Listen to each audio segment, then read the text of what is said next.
Con amor y humildad dedico estas humildes palabras a quien me las enseñó, mi maestro, Satya Sai. Voy a compartir algunas reflexiones sobre la experiencia que he tenido en la meditación. Es un tema muy amplio, sin embargo yo lo he delimitado a mi experiencia y percepción después de varios años de meditar constantemente y entender que al final podemos compartir solo lo que percibimos y lo que nace de nuestra experiencia. Empiezo con un mensaje de Satya Sai Baba. Dice: las nubes que se originan de los rayos del sol cubren al sol mismo. Cuando un fuerte viento sopla, las nubes se dispersan y entonces puedes ver el sol. Así como las nubes cubren el sol, del mismo modo la mente cubre el Atma del cual se originó. Importante tomar en cuenta que con esta frase, con estas palabras, podemos notar que ese sol somos nosotros y que es nuestro ser. Ni siquiera podemos llamarle ser interno, porque es lo que somos, no en el interior, en todo. Sin embargo, nuestra identidad con la mente, con las emociones que también son mente, con los vasanas o tendencias, samskaras, impresiones, no nos permiten tener claridad de que somos es el sol. Entonces, el proceso aproximado digo porque han de haber muchos otros factores, aquí estoy considerando los más sencillos, de nuestra percepción de los sentidos, lo que vemos, lo que escuchamos, lo que hablamos, lo que olemos. Desde nuestros sentidos entra en nuestra mente los pensamientos y los deseos. Entonces el primer paso es darnos cuenta que poniendo atención en lo que alimenta los sentidos, ya estamos ganando parte del territorio para que nuestros pensamientos se aquieten. Luego viene la mente, que es ese cúmulo de pensamientos y deseos y que es voluble, cambiante. Y que en el silencio de la mente puedo experimentar mi realidad. Eso lo dicen muchos maestros en distintas corrientes. Pero es que esta mente no es solo los pensamientos, emociones, los vasanas o tendencias que se adhieren a la mente, las impresiones que son los samskaras y la identidad entre el cuerpo y la mente. Y todo eso va formando una idea del yo y lo mío, que es el ego, mi yo individual. Y aquietar todo esto, o sea, desidentificarse con todo esto, es lo que da la experiencia del yo soy. Hago un poco de énfasis en los vasanas o tendencias porque es lo que he estado trabajando en los últimos buenos años y me doy cuenta que uno nace en el lugar perfecto, en la familia perfecta, en el momento perfecto para que estas vasanas o tendencias se activen. Uno las trae porque las tendencias se afianzan cuando nos resistimos, cuando no hemos podido amar lo que está ahí para amar, cuando las rechazamos, las juzgamos, el juicio y la culpa, hacen que estas tendencias se afiancen y las vamos cargando de nacimiento en nacimiento. En el lugar donde nacemos, la manera en que nacemos activa estas tendencias. Y toda nuestra vida tenemos para poderlas trascender. Entonces es importante darse cuenta que estas están en la mente subconsciente, que es otra capa de la mente, y que son muy sutiles y tienen mucha fuerza porque dependiendo cuántas vidas y cuánto tiempo llevan con nosotros. Entonces, nuestra verdad, nuestra inocencia como seres. El curso de milagros hace una linda referencia de que nosotros jamás perdimos la inocencia, la pureza. Solo que al adherirse todo aquello, ¿no? Al identificarse con la mente, el cuerpo y todo lo que implica la mente y las tendencias, los vasanas, ahí es donde se pierde la pureza. Al trascender todo esto es que la mente se transmuta y entonces pareciera que ya no es mente, pero queda en un estado también latente en donde se utiliza para lo que fue hecha, digamos, cobra su función original y nosotros llevamos la vida con la experiencia del ser, aunque no completa. Hay muchas posturas, afirmaciones de que cuando la experiencia del ser se completa ya no puede llevarse el cuerpo.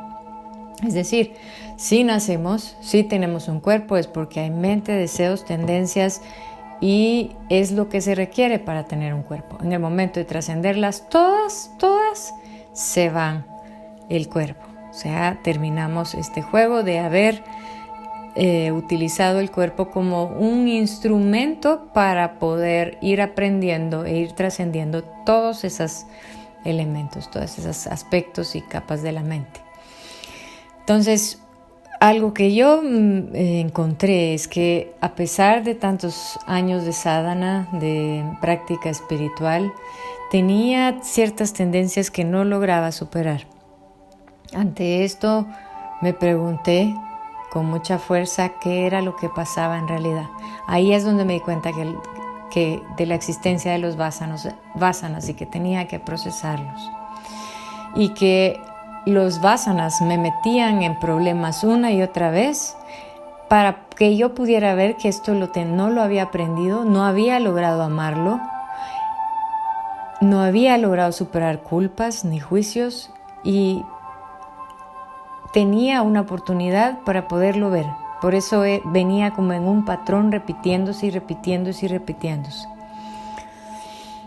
Bien, ante esto, entonces, si no estoy, todo esto que me compone mi idea del yo, del ego, del yo y lo mío, entonces, ¿quién soy yo?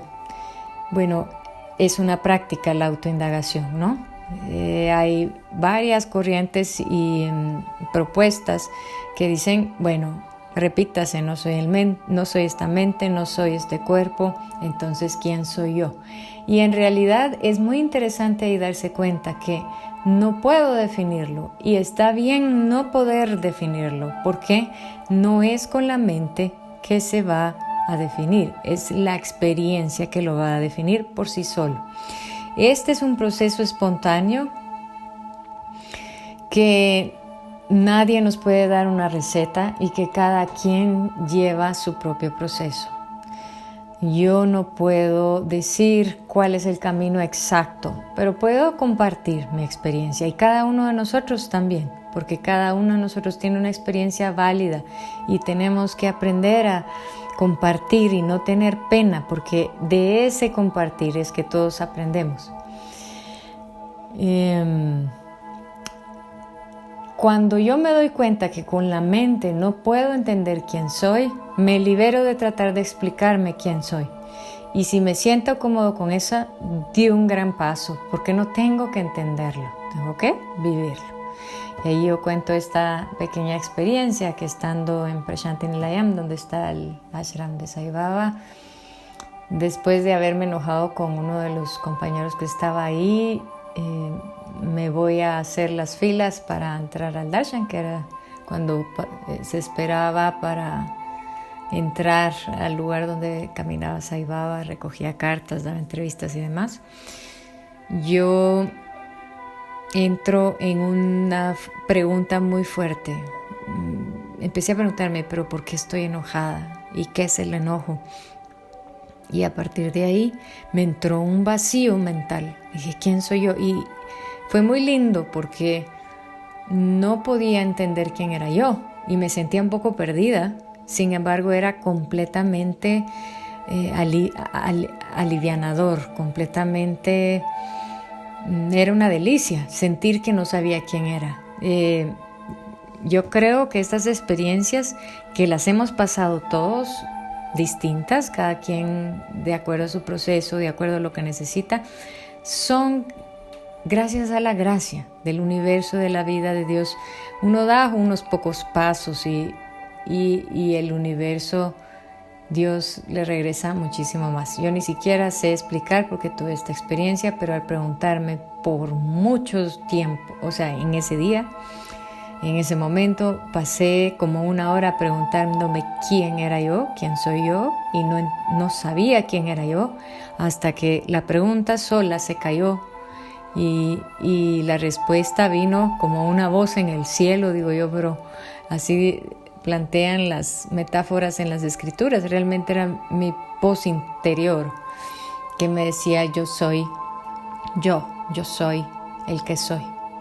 Y todo se cayó y sentía mucha bienaventuranza. De ahí me paré después de que todo se acabó y no me di cuenta de casi nada, realmente de nada. Solo un poco sentí cuando Saibaba salió. Y después de eso dije, ¿qué va a pasar conmigo?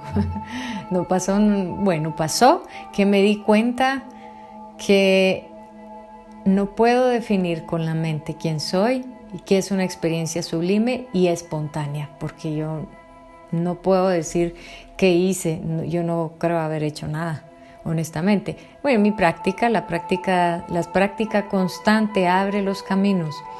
Solo que tengo que comprender que esa práctica no es porque tengo que alcanzar algo, más bien porque tengo que acallar todo eso que me provoca sufrimiento. Y al acallarlo al acallarlo con la práctica, espontáneamente viene la experiencia. Aquí hago referencia a la charla de un compañero que no conozco en persona, pero es bastante famoso dentro de los devotos de Sai. Él es un periodista argentino que se llama Claudio Domínguez. Él creo que no tiene cargos ni nada dentro de la organización, pero su experiencia es hermosa y tiene un video en Baba Videos en el YouTube, que habla una charla preciosísima, con preguntas y respuestas de Sai Baba que yo jamás había oído y que las hacía además en público. Entonces me sirvió mucho. Todavía planeo seguirle escuchando. Tiene traducción al portugués porque siempre hay hermanos de Brasil que escuchan. Sin embargo, lo lindo de esta charla fue que las preguntas que Sai Baba le hacía a Claudio eran para estar en el silencio de la mente y darse cuenta de su ser, de su realidad, de su verdad. Entonces en un momento le pregunta quién puede herir un ego vacío, que está vacío. Y Claudio no sabía ni qué decir. Y él le dice, Sai Baba le contesta, nadie. No hay tendencias, no hay idea del yo ni lo mío, no reacciono, no ataco, no trato de convencer, de defenderme, ni de ganar ni de perder, soy libre. Y le dice, regresa a tu realidad. Le toca el tercer ojo, regresa a tu realidad, regresa a tu realidad.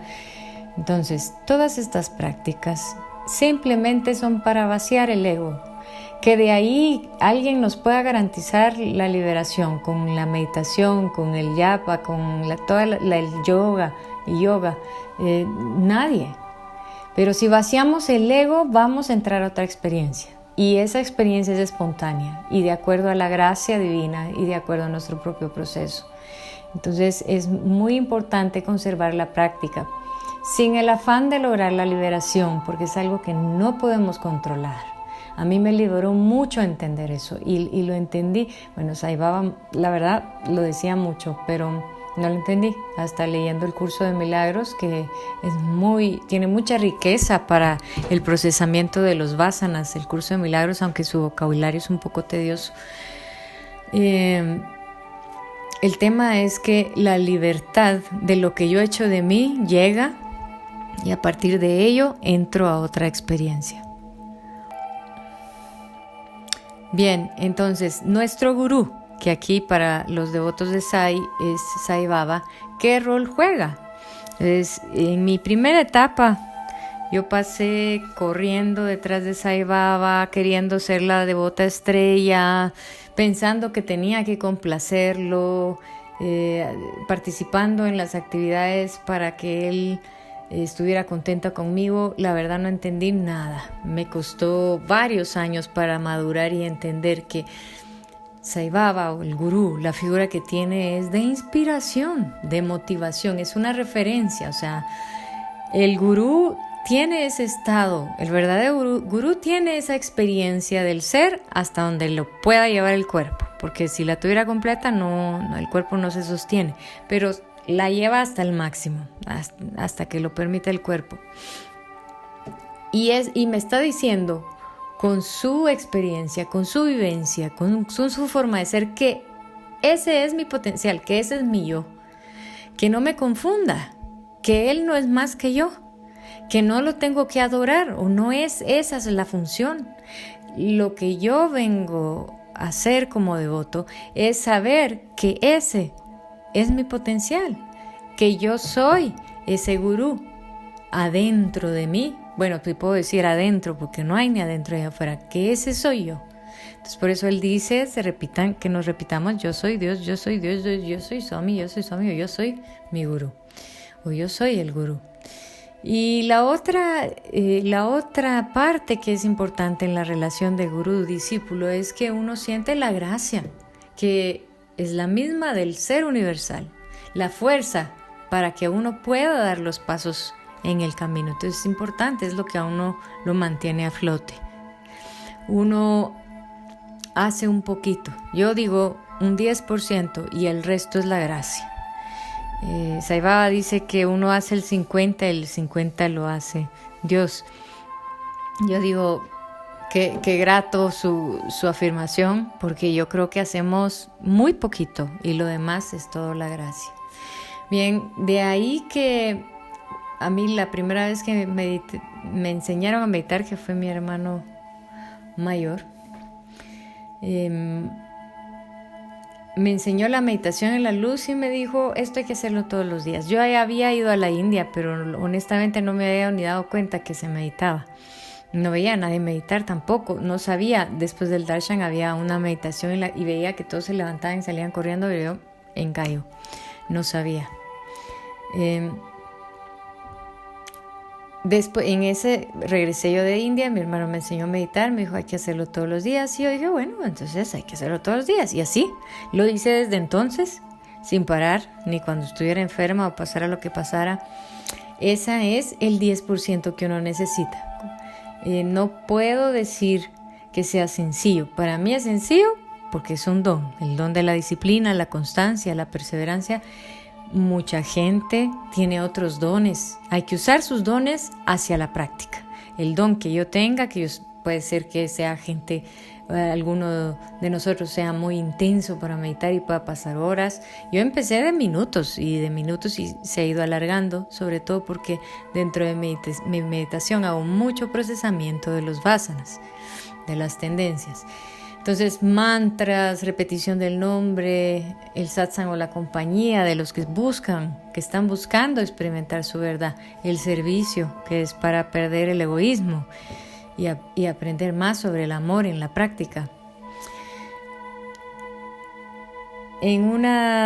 También en esa charla, Claudio le pregunta a Sai Baba cuando está filmando a gente enferma que se ve que está en sus últimas.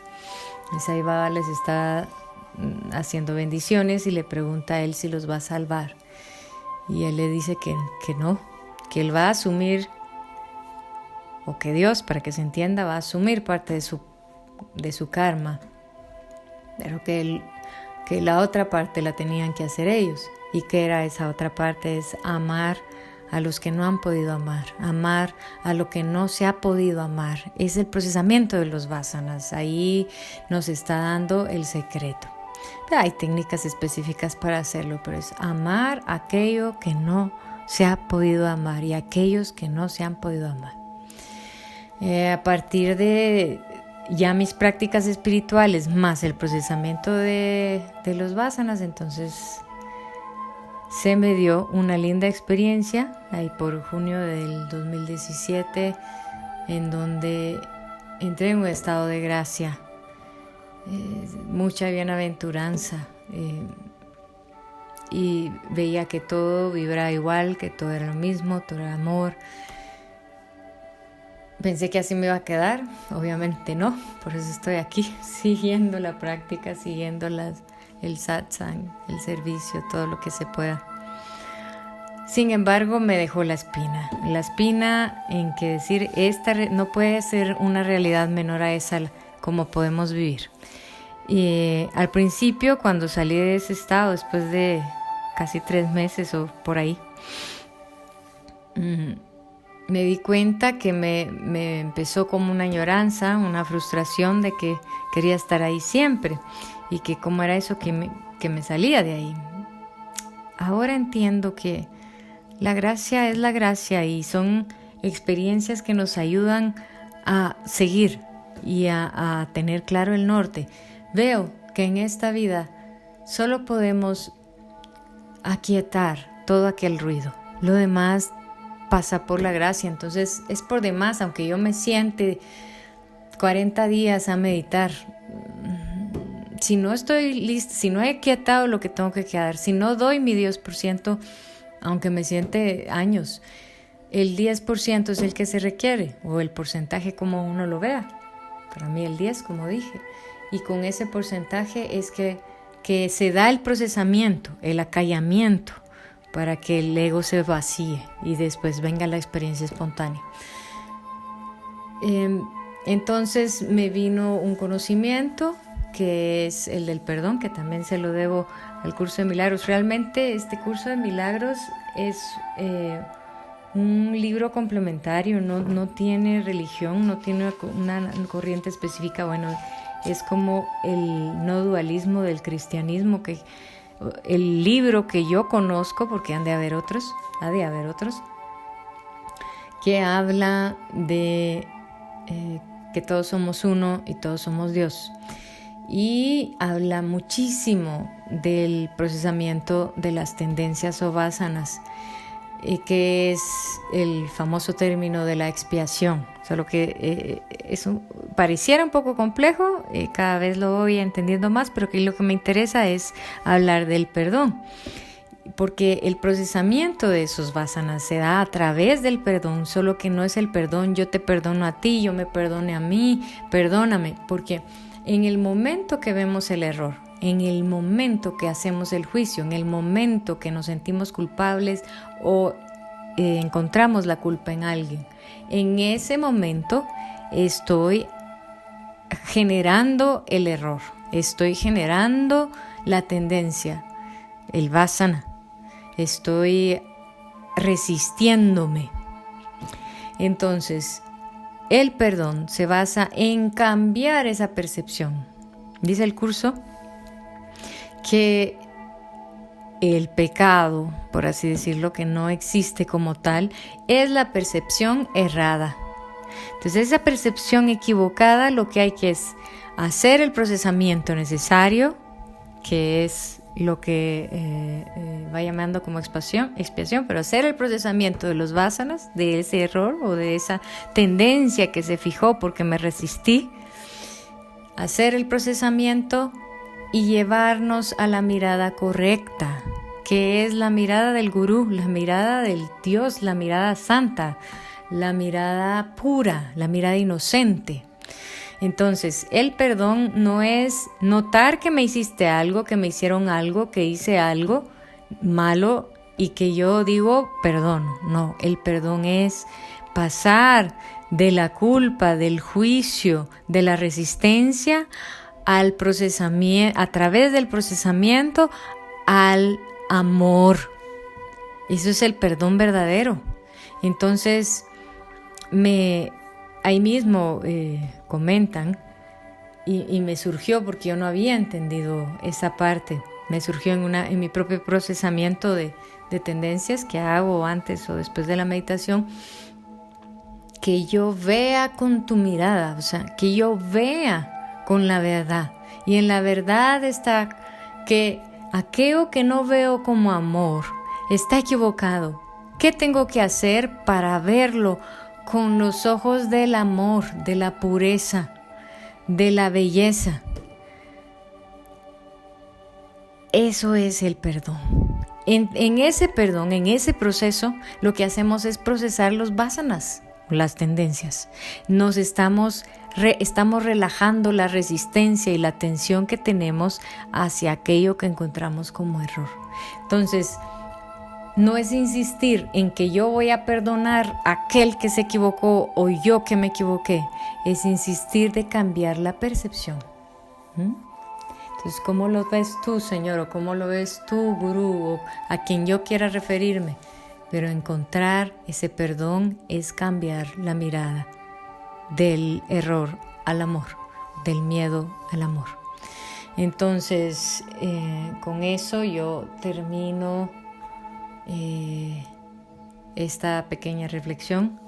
Y ¿qué me hizo entender también eso del perdón? Fue que nunca escuché a Sai Baba diciendo te perdono, o hay que perdonarse a sí mismo, perdónense. Dice, olviden lo que les han hecho mal. Y vamos a ver, olviden lo bueno que ustedes han hecho y perdonen el mal que les han hecho. Es lo único que yo les he oído del perdón. Es muy probable que haya más. Sin embargo, yo no conozco a nadie que le haya dicho yo te perdono, o perdónate, o tienes que perdonar. Entonces eso me hizo pensar, para aquel que no mire el error, no hay necesidad de perdonar. El perdón, nos estamos mintiendo, porque cuando yo digo yo te perdono, tú que me hiciste daño, yo hoy te estoy perdonando. Y eso es lo que no está bien, y ahí no estoy procesando. Tal vez, digamos, encuentro un poco de más de nobleza en mí, pero una vez yo esté viendo el error, no hay perdón. Entonces, concluyendo, es que cambio de esa mirada errónea a esa mirada amorosa, y ese es el verdadero perdón.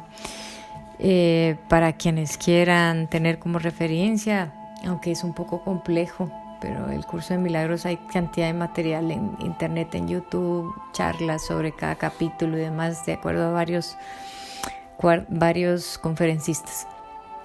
Ahora ahí lo dejo. A mí esto me da mucha paz porque veo que son las bases para que la meditación tenga sentido. Muchas gracias y con todo amor.